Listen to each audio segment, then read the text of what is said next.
நர்மதா விருந்தினர் பக்கம்ல யார் கெஸ்ட் அப்படின்றத சொல்லிடலாமா? கண்டிப்பா. பல திரைப்படங்களில் வித்தியாசமான கதாபாத்திரங்களில் நடித்து வரும் நடிகர் சையத் அவர்களே இன்றைய நம் விருந்தினர். லெட்ஸ் வெல்கம் ஆக்டர் சையத் அவர்கள்.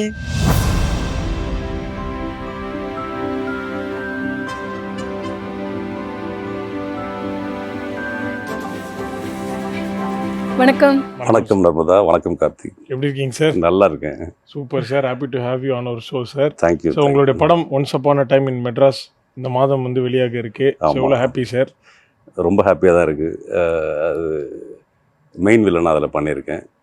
ஒரு நல்ல கதாபாத்திரம். ஒவ்வொரு படத்துலேயுமே ஒரு சின்ன சின்ன வித்தியாசங்கள் கெட்டப்லேயும் இருக்கும். இதுலேயும் வந்து கெட்டப்பில் இருக்குது. கெட்டப்னா ஒரு விக்கு வச்சு அந்த மாதிரிலாம் இல்லாமல் இருக்கிற கெட்டப்பே மாற்றுவாங்க. ஒருத்தர் மீசை எடுவாங்க, ஒருத்தர் தாடி எடுவாங்க. இவர் ரெண்டுமே எடுக்க சொல்லியிருக்காரு. ஓகே. ஸோ ஃபுல் ஷேவில் ஆமாம் ஒன்று பண்ணியிருக்கேன். ஓகே. ஏன்னா நாங்கள் வந்து திரையில் பார்த்த உங்களையும் நேரில் பார்க்குறதுக்கும் இவர் தானா அந்த சார், இல்லை இவர் தான் வேறு யாராதா அப்படின்னு ஒரு குழப்பம் ஏற்படுற அளவுக்கு வந்து ஒவ்வொரு படத்துலையும் ஒவ்வொரு கேரக்டருக்குமே ஒரு யூனிக்கான ஒரு கெட்டப்பில் வந்து தான் ப்ரெசென்ட் பண்ணியிருக்கீங்க. அது எப்படி சார் உங்களோட ஐடியாவா? இந்த குழப்பம் வந்து உங்களுக்கு மட்டும் இல்லை, எல்லாத்துக்குமே இருக்குது. எல்லாரும் பார்க்கும்போது சொல்கிற இதாக விஷயம் என்னென்னா, நீங்கள் திரையில் வேறு மாதிரி இருக்கீங்க, நேரில் பார்க்கும்போது சொன்னால் நம்புற மாதிரியே இல்லை அப்படின்ற மாதிரி. இது இயக்குநர்கள் சொல்கிற விஷயத்தை நம்ம பண்ணுறோம். ஒரு நடிகன்றவன் வந்து ஒரு இயக்குனர் என்ன சொல்கிறாங்களோ அந்த கதாபாத்திரத்தை உள்வாங்கி நடிக்கிறவன் தான் நடிகன். அப்போது அவங்க அது விரும்புகிறாங்கன்ற போது அவங்க ஒவ்வொரு கதைக்கும் ஒரு கேரக்டருக்கும் ஒரு ஆட்டிடியூட் கொடுப்பாங்க இல்லையா? அது என்னென்னு உணர்ந்து அதுக்கு தகுந்த மாதிரி பண்ணும் போது ஒரு வித்தியாசமாக மாறுது. ஓகே ஓகே இல்லையா? இது வரைக்கும் நீங்கள் இப்போ நடித்த படங்கள் இருக்குல்ல சார், எங்களுக்கு ஒரு ரோல் ஃபேவரட்டாக இருக்கும். உங்களுக்கு எது ரோல் சார் ஃபேவரட்? எந்த ரோல் கொடுத்தாலும் சிறப்பாக பண்ணணும். ஓகே, அதான் ஃபேவரட். பட் இருந்தால் ஏதோ ஒரு பர்டிகுலர் பீஸ் இருக்கும்ல? இல்லை, நிறைய பேர் உங்களுக்கு நெகட்டிவ் ரொம்ப சூட் ஆகுது, உங்கள் ஐஸ் ரொம்ப பவர்ஃபுல்லாக இருக்குது, உங்கள் ஷார்ப்பாக இருக்குது, ஃபோக்கஸ் நல்லா இருக்குது அப்படிலாம் சொல்லுவாங்க. அந்த மாதிரி நிறைய கிடைச்சிருக்கு. அதே சமயத்தில் இதற்கு தானே ஆசைப்பட்ட பாலகுமாரன் பார்த்தீங்கன்னா அந்த மாதிரி எதுவுமே யூஸ் பண்ணிருக்க மாட்டேன். ஒரு அப்ராணியான ஒரு கணவராக ஒரு போலீஸில் மாட்டிக்கிட்ட ஒரு கேரக்டராக இருக்கும். தெரியல, அது டைரக்டருடைய பார்வையில் தான் இருக்குது. ஓகே. பட் அப்படி சொல்லும்போது இப்போ நெகட்டிவ் வந்து உங்கள் மேலே வந்து நீங்கள் நெகட்டிவ் ரோல் பண்ணால் நல்லா இருக்குன்ற மாதிரி நிறைய பேர் சொல்கிறாங்க. ஒன்ஸ் அப்பான் அ டைம் இன் மெட்ராஸில் நீங்கள் வந்து ஒரு மெயின் வில்லனாக இருக்கீங்க. ஆமாம். ஓகே. ஸோ எப்படிலாம் நாங்கள் எதிர்பார்க்கலாம் சார் அந்த படத்தில்? இந்த ஸ்மைலிங் வில்லன் மாதிரியா சார்? சிரிச்சுட்டு இல்லை, அந்த மாதிரி இருக்காது. ஒரு சீரியஸான ஒரு வில்லன் தான். வில்லன்னா அது ஒரு அந்த எப்படி சொல்கிறது, ஒரு ரவுடி மாதிரி அந்த மாதிரி இருக்காது. ஒரு டைப் ஆஃப் அந்த மாதிரி தான். பட் அது ஒரு புதுசாக ஒன்று சொல்ல ட்ரை பண்ணியிருக்காரு. நல்லாவும் வந்திருக்குன்னு அந்த டீம் எல்லாம் சொன்னாங்க. படம் பார்த்தவங்கலாம் வந்து ரொம்ப அருமையாக இருக்குது ஓகே உங்கள் போர்ஷன்ஸும் அப்படின்னாங்க. ஸோ பரத்துக்கும் உங்களுக்கும் ஃபைட் சீன்ஸ்லாம் இருக்கா? ஃபைட் சீன்ஸ் இருக்காது, சின்ன ஸ்ட்ரகிள்ஸ் இருக்கும். ஆனால் த்ரூ அவுட் அவர் கூட ட்ராவல் ஆகிற மாதிரி தான் இருக்கும் ஆக்சுவலி. ஓகே. ஸோ வந்துட்டு சினிமாவுக்கு வந்ததுலேருந்து நீங்கள் வந்து ரிப்பீட்டடாக சொல்கிற ஒரு பேர் வந்து கோகுல் அப்படின்ற ஒரு பேர் அப்படின்றது நிறைய பேருக்கு வந்து தெரிஞ்சிருக்கலாம். ஸோ கோகுல் சாருக்கும் உங்களுக்கும் இடையிலான அந்த நட்பு அப்படின்றது எப்போ வந்து பில்ட் ஆச்சு சார்? கோகுல் சாருக்கும் எனக்குள்ள நட்பு வந்து பார்த்தீங்கன்னா சினிமாவுக்கு முன்னாடியே உண்டு. ஆமாம், சினிமாவுக்கு வர்றதுக்கு ஒரு 10 வருஷத்துக்கு முன்னாடியே உண்டு. அவர் ஆக்சுவலி நான் சினிமாவுக்கு வந்தது ஒரு ஆக்சிடெண்ட் தான். அது அந்த கோகுல்கிட்ட ஒரு நபர்னால தான். அவர் வந்து படம் ஆரம்பிக்க போகிறோன்னு சொல்லும் போது அந்த சமயத்தில் அவரோட ட்ராவல் பண்ணேன். எல்லாத்துக்கும் ஒரு சினிமா ஆசை இருக்கும் இல்லையா? இப்போது ஒரு நம்ம கூட உள்ள ஒருத்தர் ஒரு சினிமா ஒரு இயக்குனர் ஆக போகிறான்ற போது அவர் மேலே ஒரு மரியாதை வரும். நமக்கும் ஒரு நம்மால்ரா, டேய் என்னதான் இருந்தாலும் நம்மால்ரா அப்படின்ற ஒரு விஷயம் இருக்கும் இல்லையா? அந்த விஷயத்துல தான் அந்த ஈடுபாடில் தான் ட்ராவல் பண்ணேன். அதுக்கப்புறம் ஒரு நாள் நண்பராக இருக்கும் போது கதை கேட்குறியாடா அப்படின்னு கேட்டார். இப்போ ரவுத்திரம் பண்ணுறதுக்கு முன்னாடி வேறு ஒரு ஸ்கிரிப்ட் வச்சுருந்தார். அந்த ஸ்கிரிப்டை ஒரு 2 மணி நேரம் நரேட் பண்ணியிருப்பார். ஒரு ப்ரொடியூசரை சொல்கிற மாதிரி ஒரு நண்பர்கிட்ட ஒரு 2 மணி நேரமாக நரேட் பண்ணார். அப்போ தான் ஒரு சினிமா இயக்குனர் ஒரு படம் சொன்னால் எவ்வளோ எஃபெக்டாக இருக்கும். நான் உண்மையிலேயே அந்த படத்தை பார்த்தேன் அவர் சொல்லும் போது. ஓகே. எனக்கு அப்போ சினிமா தெரியாது. அப்போது இஸ் த கரெக்ட் பர்சன் சினிமாவுக்கு, இவர் கண்டிப்பாக டைரக்டர் ஆயிடுவான்ற ஒரு கணிப்பு அப்போவே இருந்தது. அதுக்கப்புறம் அவர் கூட ட்ராவல் பண்ண ஆரம்பித்தேன். நானும் ட்ராவல் பண்ணலாமா, ஒரு அசிஸ்டன்ட் டைரக்டர் ஜாயின் பண்ணிக்கலாமா, ஏய் வாடா கற்றுக்கடா, இப்படி தான் பயணம் ஆரம்பிச்சது. ஓகே. என்னுடைய சினிமாவில் முதல் இன்ஸ்பிரேஷன், சினிமாவில் குரு எல்லாமே அவர் தான். Okay okay. ஸோ வந்து அசிஸ்டன்ட் டைரக்டராக வந்து உள்ளே வந்த உங்களை வந்து ஆக்டராக யார் மாற்றினது சார்? அவர் தான் மாற்றினார். அவரே தான். ஆக்சுவலி அதான் சொல்கிறேன், சினிமாவில் நடிக்கணும்னு யாருக்கு ஆசை இருக்காது? சினிமாவில் அவ்வளோ பெரிய வெள்ளித்திரையில் ஒரு 70mm முகம் தெரியறதுக்கு யார் கூச்சப்படுவா, யார் ஆசைப்படாமல் இருப்பா? அந்த ஆசை தான். ஒரு சமயத்தில் நான் கேட்டேன், எனக்கெல்லாம் வாய்ப்பு தருவீங்களா அப்படின்னு. அப்படி பார்த்தாப்புல, அப்படி பார்த்துட்டு சொல்கிறேன் அப்படின்னாப்புல. இல்லை நானும் டைலாக்லாம் பேசுவேன். அப்படியா, என்ன பேசுவேன்? நான் வந்து அந்த பராசக்தி டைலாக்லாம் பேசுவேன். ஓகே. இன்னைக்கு டைரக்டரை பார்க்கும்போது அதை சொல்லும் போது, ஏய் பரவாயில்லடா, நல்லா பேசுகிறடா, ஓகேடா, நீ முடி வள. ஒரு இந்த படத்தில் இன்ட்ரோல வந்து ஒரு ட்விஸ்ட் இருக்குது, அதை யூஸ் பண்ணிக்கிறேன் நான் அப்படின்னாப்புல. ஓகே. ஸோ அது வந்து ரவுத்திரத்துக்கு முன்னாடி உள்ள ஸ்கிரிப்ட் அது. ஓகே. ஸோ அந்த தொடர்ச்சி அப்படியே ரவுத்திரம்ல கண்டினியூ ஆச்சு. Okay sir. எனக்கு என்னமோ வந்து இது எல்லாமே உங்களோட பிளான் அண்ட் ஸ்கெட்ச்னு தோணுது. எனக்கு வந்து அழகா அப்படியே அசிஸ்டன்ட் டைரக்டர் மாதிரி உள்ள போய் அதுக்கப்புறம் அங்கேருந்து இந்த டைலாக் கரெக்டான டைட்டில் பேசி காட்டி அந்த ரோலை நீங்களே வாங்கின மாதிரி இருக்கு எனக்கு. இல்லை இது அப்படி நடந்தது படிப்படியா. இல்லை அப்படிலாம் வந்து கோகுல்கிட்ட வந்து நீங்க சாதிச்சிட முடியாது ஆக்சுவலி. எனக்கு தெரியும் கோகுல் சார், நீங்க வந்து எதுக்கு விசாரிங்க, நண்பரை கூப்பிட்டு அவர் ஒரு ஸ்கெட்ச் போட்டிருக்காருன்னு நினைக்கிறேன் பேரலா. இல்லை அதான் சொல்றேனே, சினிமா ஆர்வம் வந்து எல்லா குடிமகனுக்கும் இருக்கும். 199 பேர் கேட்டிங்கன்னா ஏதாவது ஒரு மூலையில் இருக்கும். அந்த மாதிரி ஒரு மூலையில் ஆசைப்பட்டனான தவிர்த்து அதுக்கு ஒரு தகுதியானவனான்றது எனக்கு தெரியாது. ஆனால் ஒரு நண்பர்ன்ற போது உரிமையாக கேட்க முடிஞ்சது, ஒரு ஃபன்னாக கேட்க முடிஞ்சது. சொல்கிறேன்னு சொல்லும் போது இல்லை என்னாலையும் பேச முடியும், ஒரு சில படிக்கிற காலத்தில் பேசுகிற டைலாக்கை பேசி காட்ட முடிஞ்சது. அதில் கொஞ்சம் இம்ப்ரெஸ் ஆகிறாரு. ஓகே. அதுக்கப்புறம் வச்சு செஞ்சார் ரவுத்திரம் படம் பண்ணும் போதெல்லாம். ஏன்னா அது ப்ராப்பராக ஒரு ஏன்னா 2009 ஆமாம் மார்ச்லேயும் ஏப்ரல்லையும் நாங்கள் ரவுத்திரம் கம்மிட் ஆகிறோம் சூப்பர் குட்டில். ஆனால் 2008 கடைசியில் ஜனவரிலாம் வந்து இது கம்ப்ளீட் ஆகிடுச்சு. ஐ மீன் ஸ்கிரிப்ட் கம்ப்ளீட் ஆகிடுச்சு. அது கம்ப்ளீட் ஆகி அது பிச் பண்ணிட்டு இருந்தார். அந்த பிச் பண்ணும் போதே நாங்களாம் ரிஹர்சல் ஆரம்பிச்சிட்டோம். யாராக இருக்கணும்னா 3 பேருக்கு முக்கியமாக இருக்கும். எனக்கு, சென்ட்ராயனுக்கு, அதுக்கப்புறம் வினோத் முன்னான்னு சொல்லிட்டு ஒரு ஆக்டர், அந்த ரவுத்திரம் படத்துலையும் அவருமே வந்து கோகுல் சாரோட எல்லா படத்துலையுமே ட்ராவல் ஆகிருப்பார்.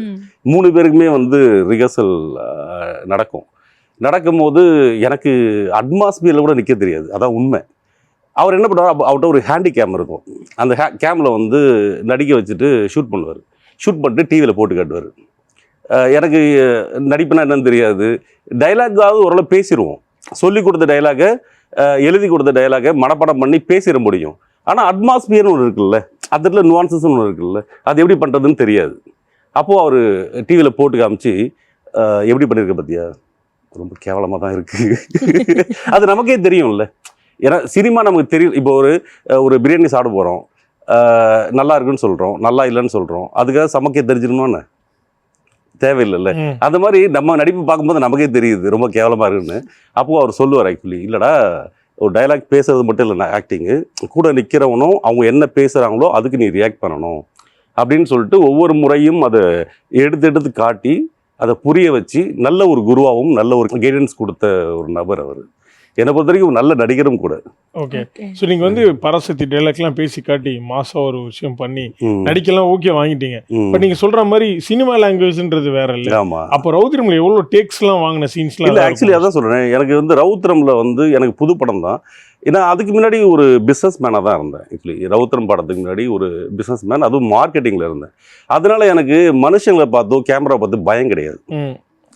ஆனால் இருந்தாலும் சினிமான்றது அது நுணுக்கங்கள் நிறைந்த ஒரு துறை. நடிப்புன்றது அதை விட முக்கியம் இல்லையா? அப்போது அந்த மாதிரி விஷயத்தில் அவர் அதை கரெக்ட் பண்ணுறதுக்காக தான் ரிஹர்சல் ரொம்ப லாங் டைம் பண்ணோம். ஷூட்டிங் ஆரம்பித்து ஒரு பிரேக் இருக்கும்போது கூட அதை பற்றி ரிஹர்சல் போயிட்டுருக்கும். அதனால் அந்த ரிஹர்சல்லையே ஆல்மோஸ்ட் எல்லாமே வந்துடுச்சு. அப்போ டேக்கில் வரும்போது அதுவும் சொல்லி கொடுக்கும்போது ரொம்ப கிளியராக சொல்லி தருவார். நீ இல்லைடா, நீ ஒரு ஆஃபீஸ் ஸ்டாஃபில் பேசவில்லை, உன் மேனேஜர்கிட்ட பேசவில்லை, உன் ஃப்ரெண்டுகிட்ட இப்படி பேசலை, அந்த மாதிரி பண்ணுறான், நீ ஏன் இப்படி பண்ணுற, இப்படி இல்லை. அந்த மாதிரி ஒரு அழகான முறையில் சொல்லி கொடுக்கக்கூடிய ஒரு நண்பர். அதை தாண்டி அவர் வெர்சடைல். அவர் எனக்கு என்னை பொறுத்த வரைக்கும் சினிமாவில் நீங்கள் யார் மாதிரி வரணும், யார் மாதிரி நடிக்கணும் அப்படின்னு நினச்சிங்கன்னா நான் ஒரே ஒரு விஷயந்தான் ஆசைப்படுவேன், கோகுல் மாதிரி பண்ணணும், அவர் மாதிரி வெர்சடைலாக மாறணும் அப்படின்றதான் என் ஆசையாக இருக்கும். ஆனால் அந்த மாதிரி பண்ண முடியாது. அவர் ஜாம்பவான் அதில் நடிப்பில். இயக்கத்திலையும் அவர் நிரூபிச்சிட்டாரு. இதற்கு தானே ஆசைப்பட்டேன், பாலகுமாரா, ரவுத்திரம், காஷ்மோரா, ஜுங்கா, அன்பிற்கினியால், சிங்கப்பூர் சலூன் இத்தனை படங்கள் பண்ணிட்டாரு. ஒரு நல்ல ஒரு இயக்குனர்ன்ற ஒரு இதில் இருக்கார். அதை தாண்டி மிக சிறந்த நடிகர் அவர். சார் இது இப்போ நீங்கள் சொன்னீங்களே சார், நீங்கள் வந்து இப்போ சினிமாக்குன்னு ஒரு லாங்குவேஜ் இருக்குது, அது கஷ்டமாக இருந்துச்சு, நான் எனக்கு சொல்லிக் கொடுத்தாரு கோகுல் அப்படின்லாம். பட் உங்களுக்கு ஒரு நம்பிக்கை வந்திருக்கும்ல, அவர் சொல்லிக் கொடுக்க நீங்கள் ஒரு இடத்துல புரிஞ்சுட்டு இருந்திருப்பீங்க. ஓகே, ரவுத்திரம் பண்ணி முடிச்சதுக்கப்புறம் நல்லா பெரிய ஸ்டார்னு நினைக்க ஆரம்பிச்சிட்டேன். அவ்வளோ ஐ மீன் ஷார்ட்ஸ் எல்லாம் பார்த்துட்டு அந்த பில்டப் ஷாட், நிறைய பில்டப் ஷாட்ஸ் இருக்கும் எனக்கும். One of the main villain அதில் அது இருக்கும். ஆனால் எதிர்பார்த்த அளவுக்கு அது அந்த படம் ஒர்க் அவுட் ஆகலை. படம் ஒர்க் அவுட் ஆனால் அந்த கேரக்டரும் ஒர்க் அவுட் ஆகும். அது அதுக்கப்புறம் இதற்குத்தானே ஆசைப்பட்டேன் பாலகுமாரா, அது ஒரு ட்ராவல். அப்பவும் நான் நினச்சேன் சரி அதுக்கப்புறம் பெரிய டேக் வந்து. ஆனால் பாலகுமாரா ரவுத்திரம், ஆனால் பாலகுமாரம் முடிச்சதுக்கப்புறம் நிறைய பேர் வந்து இது ஐடென்டிஃபை பண்ணி கேட்பாங்க, நீங்கள் ரவுத்திரம் பண்ணியிருந்தீங்கல்ல, நீங்கள் பாலகுமாரா பண்ணியிருந்தீங்களே அந்த மாதிரி. ரவுத்திரமில் ஒரு ரவுடியாக லாங் ஹேர் வித் பியர்டில் இருப்பேன். பாலகுமார் அந்த சேஞ்ச் ஓவருக்கும் கோகுல் சார் தான் காரணம். என்ன அப்படின்னா படம் முடிஞ்சது, படம் ரிலீஸ் ஆகிறதுக்கு ஒரு 2 நாள் முன்னாடி சொன்னார், படம் ரிலீஸ் ஆகி ஒரு மாதம் கழிச்சு முடி வெட்டிடுறா அப்படின்னாப்புல. முடி வெட்டி நார்மலாக உன்னோட ஸ்டைலுக்கு வந்துடு அப்படின்னாரு. நான் சொன்னேன் ஐ செட் ஓகே. டேய் முடி வெட்ட சொல்கிறேன்னா ஏன் வெட்ட சொல்கிறேன், எதுக்கு வெட்ட சொல்கிறேன் கேட்க மாட்டியா அப்படின்னு. இல்லை ஒரு டைரக்டர் நீங்கள் சொல்லிட்டீங்க செய்கிறேன் அவ்வளோதான். அதனால இல்லைடா ஏன் வைக்க சொன்னேன்னா, ஒரு மாதம் ஏன் வைக்க சொன்னேன்னா, படம் முடிஞ்சோடனே இந்த ஒரு ஆடியன்ஸ் ரெஸ்பான்ஸ் ஒன்று இருக்கும், அதை ஒரு நடிகனா ஒரு ஃபீல் பண்ணுறதுக்கு உண்ட காலகட்டம் அது நல்லாயிருக்கும். அதுக்கப்புறம் என்னென்னா ஏன் முடி வெட்ட சொன்னேன் அப்படின்னா, ஒரு நெகட்டிவ் ரோல் பண்ண அப்படின்னு சொன்னால் அப்புறம் அடுத்தடுத்து கூப்பிட்றவங்களும் அதே மாதிரி ரோலை கூப்பிடுவாங்க. நீ வேறு ரோலும் பண்ணக்கூடிய கெப்பாசிட்டி உங்ககிட்ட இருக்குது, அதனால் நானே அதை சேஞ்ச் பண்ணி விட்றேன், நீ என்ன பண்ணு முடி வெட்டிரு அப்படின்னு சொல்லிட்டு இந்த பாலகுமாரா பண்ணுறதுக்கு முன்னாடி சொன்னார். பாலகுமாரா பண்ணும் போதும் எனக்கு சொன்ன விஷயம் என்னென்னா, ரவுத்திரத்தில் பண்ண எந்த மேனரிசமும் இதில் வந்துடக்கூடாது. ஏன்னா அது ஒரு நார்த் மெட்ராஸ் ஸ்டோரி, அந்த நார்த் மெட்ராஸ் ரவுடி மாதிரி ஒரு லுக்கு, அந்த மாதிரி ஒரு ஸ்லாங் அப்படி தான் இருக்கும். இது அப்படி இல்லை. இதில் வந்து ஒரு ஒரு ஒரு கார்ப்பரேட் எம்ப்ளாயி, ஒரு என்ன சொல்கிறது, ஒரு நடுத்த மிடில் கிளாஸ் மேன். ஸோ அந்த மாதிரி ஒரு விஷயம்.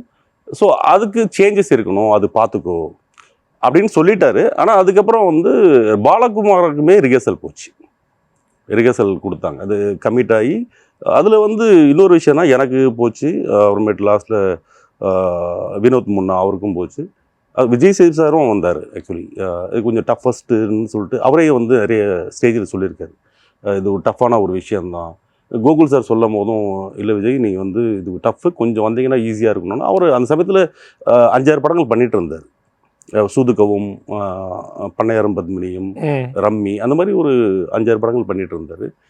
அந்த அவருடைய டெடிகேஷன் பார்த்தீங்கன்னா ஷூட்டிங் முடிச்சுட்டு வருவார், வந்து ஒரு 1 hour 2 hours ரிஹர்சல் பண்ணிவிட்டு தான் போவார். ஸோ அந்த மாதிரி ஜாம்பவங்களே வந்து ரிஹர்சல் பண்ணும்போது நமக்கு கண்டிப்பாக தேவை தானே. கண்டிப்பாக. ஸோ வந்து கோகுல் சார் படங்கள்லேயே இந்த ஒரு படம் என்னுடைய ஆல் டைம் ஃபேவரட், திரும்பி நான் பார்த்துட்டே இருப்பேன் அப்படின்ற மாதிரினா என்ன படம் சொல்லுங்க?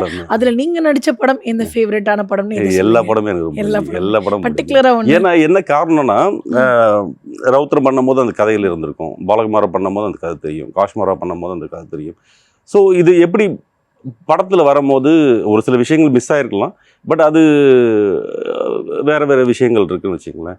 பட் எனக்கு அது இப்படி நம்ம கேட்ட கதைகள் இப்படி வந்திருக்கு அப்படின்ற போது அந்த பிரமிப்பே தனி தானே. அது சொன்ன விஷயங்கள் அப்படியே ஒரு லைவாக ஒன்று பார்க்கும்போது அந்த பிரமிப்பு நல்லா தானே இருக்கும். சரி, நீங்கள் பண்ண படங்களில் இந்த ஒரு சீனை வந்து பயங்கரமாக வந்து ரொம்ப டெடிகேஷனோடு நடிச்சிருப்பீங்க, ஆனால் அந்த சீன் வந்து டெலிட்டட் சீனில் வந்து போயிருக்கும். அந்த மாதிரி டெலிட்டட் சீனில் போன ஒரு சீனை நினச்சி இன்றைக்கி என்னைக்காவது வருத்தப்பட்டிருக்கீங்களா நீங்கள்? இருக்கும், அது கண்டிப்பாக இருக்கும். அது ரவுத்திரம் நடந்திருக்கு, பாலகுமாரா நடந்திருக்கு, நிறைய படங்களில் இரும்புத்திரையில் நடந்திருக்கு, குப்பத்து ராஜாவில் நடந்திருக்கு, நிறைய படங்களில். இது சர்தார் ஒன்று பண்ணியிருந்தேன், அதில் நடந்திருக்கு, வேலைக்காரன் பண்ணியிருந்தேன், அதில் நடந்திருக்கு. என்ன பண்ண முடியும், அது அவங்களுக்கு ஒரு பிஸ்னஸ் ஏரியா நம்ம கூப்பிட்டு கொடுத்துருக்காங்க. அந்த ஃபுட்டேஜ்னு ஒரு லிமிட்டேஷன் இருக்குது, அந்த லிமிட்டேஷனுக்குள்ள அவங்க ஒர்க் பண்ணுறாங்க. அது நம்ம கையில் கிடையாது. நம்ம கொடுக்குற வேலையை கரெக்டாக செஞ்சிட்டோமா, அதுக்கப்புறம் நம்ம கையில் இல்லை. அது அதுக்கப்புறம் வரும்போது என்ன வந்ததோ அதில் என்ன கிரெடிட் கிடைக்குதோ அவ்வளோதான். ஓகே. ஓகே. ஆனா நீங்க வந்து பார்த்துட்டு இருப்பீங்களே, இந்த சீனுக்கு அப்புறம் நம்ம வருவோம் அப்படின்ற மாதிரி ஃப்ரெண்ட்ஸ் கிட்ட எல்லாம் சொல்லிட்டு, ம். அந்த மாதிரி கூட்டிட்டு போய் பார்த்து இல்ல அது ஏமாந்த எனக்கு மூமெண்ட்லாம் இருக்கா? ரவுத்திரம் பாலகுமார வரைக்கும் சொல்லிட்டு இருந்தேன். அது நம்ம அதுக்கு போய் அதுக்கப்புறம் சொல்றதை விட்டுட்டேன். நம்ம மட்டும் போய் ஃபர்ஸ்ட் பார்த்துட்டு வந்துடலாம். இல்ல அதுக்கப்புறம் முடிவு நம்ம ப்ரீமியம் பண்ணிக்கலாம். ஷோலே பார்த்துருவோம். ஓகே. பார்த்துட்டு என்னன்னா ரவுத்திரம் பாலகுமாருக்கு அப்புறம் எனக்கு பெரிய எக்ஸ்பெக்டேஷன் இருந்தது. ம். ஆனா அதுக்கப்புறம் எனக்கு ஒரு சினிமா ஒன்று கற்றுக் கொடுத்தது. இது இல்லை சினிமா, இப்படி இல்லை சினிமா, அதுக்கு ரொம்ப பொறுமை வேணும். ரெண்டாவது நம்மளுடைய ஜாம்பவான்லாம் கியூவில் நிற்கிறாங்க அப்படின்ற போது நம்ம வந்து இன்றைக்கி தான் வந்திருக்கோம், இன்னும் கற்றுக்க வேண்டியது நிறையா இருக்குது அப்படின்ற விஷயங்கள் எனக்கு புலப்பட்டது. அந்த ப்ராசஸ் புரிய ஆரம்பிச்சுது. அதனால எனக்கு பல நேரத்தில் ஒரு சில வாய்ப்புகள் வரும், சொல்லுவாங்க, கான்ஃபிடண்ட்டாக சொல்லுவாங்க, அது பல நேரத்தில் மீறியும் போயிருக்கும். அப்போ கூட நான் வருத்தப்பட்டதில்லை. அது காரணம் என்னன்னு சொன்னால், நமக்கு தெரியல, ஏதோ ஒன்று தெரியல, அதனால ஏதோ ஒரு விஷயத்தில் மிஸ் ஆகுது. அப்போ நம்ம தெரிஞ்சுக்கணும்னு ஆசைப்பட்டேன். நான் அதுக்காக நான் வந்து நான் ரவுத்திரம் முடிச்சுட்டு பாலகுமாரம் முடிச்சுட்டு அதுக்கப்புறம் நான் தேட்டர் ஜாயின் பண்ணேன், நடிப்பு கற்றுக்கிறதுக்காக. ஏன்னா எனக்கு எதனால் அந்த ஜாயின் பண்ணுறதுக்கு ஒரு ரீசன் ஒன்று இருந்தது. நம்ம ஒரு பிஸ்னஸ் பண்ணிட்டு இருந்தோம், ஒரு மரியாதையாக இருந்தோம், நம்மளை என்னைக்கும் யாரும் கேள்வி கேட்டதில்லை. இப்போ நடிப்புன்னு வரும்போது இது பண்ண வரலன்னு ஒரு கொஸ்டின் பண்ணக்கூடாது. அப்போது அதை பற்றி ஏதாவது ஒன்று புரிஞ்சுக்கணும். அட்லீஸ்ட் இது நமக்கு இது வரும், இது வராது, அது தெரிஞ்சால் தான் அட்லீஸ்ட் இல்லைங்க வேறு மாதிரி பண்ணி காட்டுமான்னு ஆப்ஷனாக கொடுக்க முடியும். கரெக்டாக இல்லையா? அப்போது அதுக்கு வந்து அந்த ரூல்ஸ் அண்ட் ரெகுலேஷன் என்ன பேசிக் அந்த மாதிரி விஷயங்கள் தெரிய ஆரம்பிச்சது. தெரிஞ்சுக்கிறதுக்காக நான் வந்து அந்த கிளாஸஸ் போனேன். இன்னொரு விஷயமும் இருக்குது, எனக்கு கோகுல் சொல்லி கொடுத்த மாதிரி அடுத்தடுத்த படங்களில் எனக்கு அமைஞ்ச டைரக்டர்ஸ்க்கு நான் எதிர்பார்த்தேன். ஆனால் அது இல்லை. அப்புறம் தான் தெரிஞ்சது எல்லா இயக்குனரும் அந்த மாதிரி சொல்லித்தர மாட்டாங்க. ஆமாம், அது அவங்க ஸ்டைல். இயக்குனர்ன்றது அந்த டைரக்ஷன் பண்ணுறது தான். எல்லா இயக்குனருக்கும் நடிப்பு சொல்லித்தர தெரியணும்னு அவசியம் கிடையாது.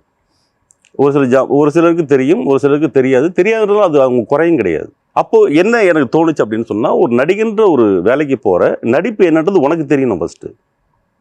ஸோ அந்த விஷயம் புரிய ஆரம்பிச்சது. ஸோ நான் அது கூட ட்ராவல் பண்ணுறது எனக்கு வேற ஒரு அனுபவத்தை கொடுத்தது எனக்கு ஆக்சுவலி. அது கொடுக்கும்போது சரி நமக்குன்னு ஒரு வாய்ப்பு வரும், அந்த இடத்துல அடிப்போம் அப்படின்னு தயாராகிட்டே இருக்கேன். ஓகே. பட் நீங்கள் நடிகன் ஆகணுன்றப்போ ஃபர்ஸ்ட் டைம் இண்டஸ்ட்ரியில் வந்திருப்பீங்க, நடிகன் ஆகணும்னு. அப்படி என்ன நினச்சி வந்தீங்க? இப்போ இன்னைக்கு என்னவா எஸ்டாப்ளிஷ் பண்ணிக்கணும்னு நினைக்கிறீங்க? ஒன்றுமே நினைக்கலங்க, இது வரைக்கும் ஒன்றும் நினைக்கலங்க. ஒரு வேலையை செஞ்சால் அது கரெக்டாக செய்யணும், அவ்வளோதான் நினைக்கிறேன். ஆனால் ஒரு 16 வருஷமாக அந்த சினிமாவில் இருக்கிறேன் அப்படின்றப்போ வந்து நீங்கள் ஸ்டார்டிங்கில் வந்துட்டு மார்க்கெட்டிங்லேயும் ஒர்க் பண்ணியிருக்கீங்க, இப்போ சினிமாலே இருக்கீங்க. ஃபினான்ஷியலாக எது உங்களுக்கு சாட்டிஸ்ஃபைடாக வச்சிருந்தது சார்? எனக்கு மார்க்கெட்டிங் தான் சாட்டிஸ்ஃபை. ஓப்பனாக சொல்லிட்டீங்க. கண்டிப்பாக சினிமான்னு எதிர்பார்த்து இல்லை. சினிமா வந்து எனக்கு எப்படின்னா திடீர்னு கொடுத்துரும், திடீர்னு காய போட்டுரும். அப்போ அந்த காய போட்ட காலங்கள்லாம் மறுபடியும் மார்க்கெட்டிங் போயிடலாமாலாம் யோசிச்சது உண்டு. ஆனால் அப்புறமேட்டு லாஸ்ட் ஒரு ஸ்டெப் எடுத்துச்சா அதுக்கப்புறம் மனசு இங்கே தான் வந்து நிற்கிது. சரி, இப்போ வந்து கோகுல் சாரோட அந்த ஸ்கூல்ல இருந்து அந்த டீச்சிங் ஸ்கூலை விட்டுட்டு வெளியில வேற படங்கள் பண்ணும்போது உங்களுக்கு வித்தியாசமான அனுபவங்கள்லாம் கொடுத்துருக்கும். அந்த மாதிரி விக்ரம்ல பண்ணும்போது உங்களுக்கு என்ன மாதிரியான அனுபவங்கள்லாம் கிடைச்சது? சூப்பர் அனுபவங்க. மிகப்பெரிய இயக்குனர் லோகேஷ் கனகராஜ் சார் எனக்கு முதல்ல கால் பண்ணி சொல்லும் போது ஒரு சீன் இருக்குது சார் அப்படின்னாங்க. நான் சொன்னேன், ஒரு சீனா பார்த்து இதாக சொல்லுங்கள் தலைவா, ஏன்னா பெரிய படம், 40 நாள் 50 நாள் ஒர்க் பண்ணாலே அதில் 4 சீன் வருமானு தெரியாது, நீங்கள் ஒரே ஒரு சீன் சொல்கிறீங்க அப்படின்னு சொல்லும் போது இந்த கோடாக்டர் சொன்னார், இல்லைங்க இது ஒரு சீன் தான், அந்த ஒரு சீனும் இம்பார்ட்டண்ட்டாக இருக்கும், அது வந்து உங்களுக்கு கட்டாகாத ஒரு இடத்துல இருக்குது, அதனால் பண்ணுங்க அப்படின்ற மாதிரி சொன்னார். சரி ஓகே, கமல் சார் படம், விஜய் சேது நடிக்கிறாரு, ஃபகத் ஃபாசில் நடிக்கிறாரு, லோகேஷ் கனகர் டைரக்ட் பண்ணுறாரு, எவ்வளோ பெரிய விஷயம், அந்த இடத்துல ஒரு சீன் கிடைக்கிறதும் பெரிய விஷயம் அப்படின்னு சொல்லிட்டு ஓகே தான் சொன்னேன். ஆனால் அந்த ஒரு சீனுக்கு அப்புறம் எனக்கு அடுத்தடுத்த சீன் டெவலப் ஆச்சு. டெவலப் ஆகி ஒரு நாள் ஒர்க்குன்னு கூப்பிட்ட இடத்துல எனக்கு அதுக்கப்புறம் ஒரு 7 days ஷூட்டாக மாறிச்சு. அதில் என்ன ஒரு கிஃப்ட்னா நடித்த சீன் எல்லாமே வந்தது. ஓகே. அது ஃபஸ்ட் டே அனுபவமே ரொம்ப அருமையாக இருந்தது. ஆக்சுவலி எனக்கு வந்து விஜய் சேதுபதி சார் கூட தான் காம்பினேஷன். அந்த ஸ்பாட்டில் போய் எனக்கு அந்த டீட்டெயிலாம் சொன்னாங்க. அந்த 2 பேர் காம்பினேஷன் தான். விஜய் சேதுபதி சார் வந்து என்னை எரிக்கிற மாதிரி ஒரு சீன் இருக்கும், ஞாபகம் நினைக்கிறேன். அந்த பெட்ரோல் ஊற்றி எரிப்பாங்க. எரிக்கும் போது சரி நான் பெட்ரோலுக்கு பதிலாக தண்ணி கிண்ணி ஏதாவது ஊற்றுவாங்க, ஏதாவது கலர் கலந்து அப்படி தானே நம்ம சினிமாவில் பார்ப்போம். அப்படி பார்த்தா ஒரு கருப்பு கலர் ஆயில் அந்த கையில் அதை வச்சிருக்கும் போது தெரியுது, அது கொல கொல கொலன்னு இருக்குது. என்னடா அது அப்படின்னு சொல்லிட்டு சரி ஓகே இது நடிக்க வந்துட்டோம். ஆமாம் அவங்க அந்த கலரிங்காக யோசிச்சாங்களான்னு தெரில. அப்போ அந்த சீனில் வந்து ஜாஃபர் தான் வந்து ஊற்றுவாப்புல. ஜாஃபர் ஊற்றுவார். அதுக்கப்புறம் விஜய் சேதுபதி சார் வந்து வாங்கிட்டு ஊற்றுவார். இந்த மர்டர் பண்ண சீன் நான் கத்தணும், பிளாஸ்ட் பண்ணணும். இது வரைக்கும் வந்து லோகேஷ் கனகராஜ் சார் வந்து நான் நடித்து பார்த்தது, ஐ மீன் நடித்த படங்களை மேபி பார்த்துருப்பார்ல, நான் நேராக பார்த்து அதான் ஃபஸ்ட்டு டே ஷூட். அது ஓகே எல்லாத்தையும் கேட்டுட்டு அந்த ஒரு ஆக்ஷன் ஒரு மாஸ்டர் ஷாட் எடுத்தாங்க. சார்கிட்டேருந்து வரும், விஜய் சேதுபதி சார்கிட்டேருந்து வரும். அவர் ஆரம்பிப்பார், இங்கே கற்றுட்ருப்பேன், அவர் வந்து வாங்கி ஊற்றுவார். ஃபுல்லாக அந்த சிங்கிள் டேக்கில் அந்த மாஸ்டர் முடிஞ்சது. ஹோல் டீம் கிளாஸ் பண்ணிட்டாங்க. Okay, super. ஃபஸ்ட்டு டே அனுபவம் விக்ரமில் whole team claps. Lokesh Kanagaraj sir வந்தார், வந்து ஆனால் ரொம்ப சூப்பராக பண்ணிங்கண்ணே, ரொம்ப நல்லா இருந்தேன் அப்படின்னாரு. ரொம்ப சந்தோஷம், ரொம்ப தேங்க்ஸ் அப்படின்னு. ஆயில் ஊற்றுனாங்களே, என்ன ஊற்றுனாங்க சார்? அது ஆயில் தான், ஏதோ கலர் கலந்து ஊற்றுனாங்க. ஆனால் அது நான் வீட்டுக்கு போயிட்டு அது ஒரு 2 சோப்பு காலி பண்ணிருப்பேன், ஒரு 4 ஷாம்பு காலி பண்ணியிருப்பேன் அது ரிமூவ் பண்ணுறதுக்கு. அதே மாதிரி பாத்ரூமில் குடிக்கும் போது நிற்க முடியல, என்னால் வழுக்குது அது இது. அந்த மாதிரி ஒரு அதுக்கு முன்னாடி கேரவனில் ஒரு பாத் எடுத்துட்டு தான் நான் வீட்டுக்கு போனேன். வீட்டுக்கு போய் குளிக்கும் போதே எனக்கு அந்த எண்ணெய் பசல் அப்படி இருந்தது. அது இன்ட்ரெஸ்டிங்காக இருந்தது. ஒரு இவ்வளோ பெரிய படத்தில் பண்ணிட்டு அது அந்த எல்லாமே அவ்வளோ சந்தோஷம் தானே இல்லை? அந்த மாதிரி அந்த இடத்துல ஒரு கிளாப்ஸ் கிடைச்சிது வேறு. அதுக்கப்புறம் அடுத்தடுத்த டேக்கில் வந்து சிங்கிள் டேக்கில் வந்து எல்லாமே ஒர்க் அவுட் ஆச்சு. அவ்வளோ பெரிய படத்தில் அவர் விஜய் சேதுபதி சார் வந்து மக்கள் செல்வன் பயங்கர ஜாம்பவான், அவர் சிங்கிள் டேக்கில் முடிச்சிட்டாரு. அந்த பெரிய பட்டலத்தை நானும் ஒரு சிங்கிள் டேக்கில் முடிச்சேன் அப்படின்றது சந்தோஷமான விஷயமா இருந்தது. எனக்கு என்னன்னா ஒரு 2 பேருமே வந்து அப்படியே கட் பண்ணா இதற்கு தானே ஆசைப்படிய பாலகுமாரால 2 பேருமே வேற ரோலு, வேற வேற இடத்துல இருப்பீங்க. கட் பண்ணா விக்ரம்ல 2 பேருமே ஒரே ஃப்ரேம், சீரியஸான ஒரு ரோல். யோசிச்சு பாத்தீங்களா? பேசுனீங்களா? பார்த்தோன்னே வந்து மக்கள் செல்வன் வந்தாரு, சரி நீங்க தான் கேட் பண்றீங்களா, சூப்பர் கட்டி பிடிச்சாரு ஆஸ் யூசுவல். கட்டி அவர் எப்போதும் பண்ணுற ஒரு கட்டி பிடிச்சிட்டு அப்புறமேட்டு கோடாக்டர் வந்து சரி நானும் செய்தானடா, நீ இப்போ நான் பார்த்துக்கிறேன், என்ன செய்து நீங்கள் பேசுகிறீங்க அப்படின்னா, சார் இந்த மாதிரி பேசுகிறேன் நான், ஓகே நான் பார்த்துட்டு இந்த மாதிரி தான் ஒரு கான்வர்சேஷன் போயிட்டு அடுத்து பண்ணும்போது ஒரு சிங்கிள் டேக்கில் ஒரு மாஸ்டர் ஷாட் ஓகே ஆனது, சந்தோஷமாக இருந்தது. ஒரு கைத்தட்டல் வாங்கினதும் ரொம்ப பிரமிப்பாக இருந்துச்சு. ஸோ அடுத்து வந்து நாங்கள் இந்த கேள்வி கேட்போம், அது கரெக்டான ஆன்சர் வந்து எங்களுக்கு கொடுக்கணும். கோகுல் சார் தவிர உங்களுக்கு ஃபேவரட்டான ஒரு டேரக்டர் நீங்கள் பண்ண படங்களில் அப்படின்னா யாரை சொல்வீங்க? எனக்கு எல்லாருமே ஃபேவரட் தான். கோகுல் சார் எனக்கு ஃபஸ்ட்டு குரு, அவர் தான் இன்ஸ்பயர் ஆகி சினிமாவுக்கு வந்தேன்.